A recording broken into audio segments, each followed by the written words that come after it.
Esame 125 metrų aukštyje ant Europos pastato.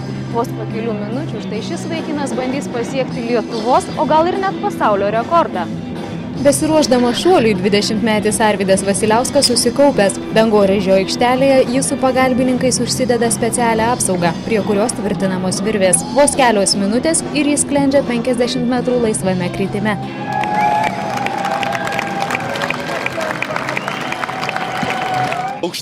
Aukštai.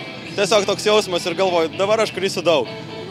Galvoju, iššokau, žiūriu, langai vis bėga ir pagaliau stabdymas. Tai kažkas nerealaus.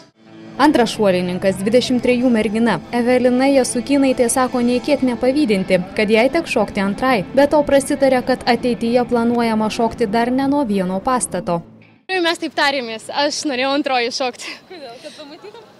Ne, kad pamatyčiau. Čia yra, tarkim, garbės reikalas ir Arvydas to labiau nusipelnęs, kadangi jisai yra pradininkas, jisai visą šitą pradėjo ir jam pirmenybė.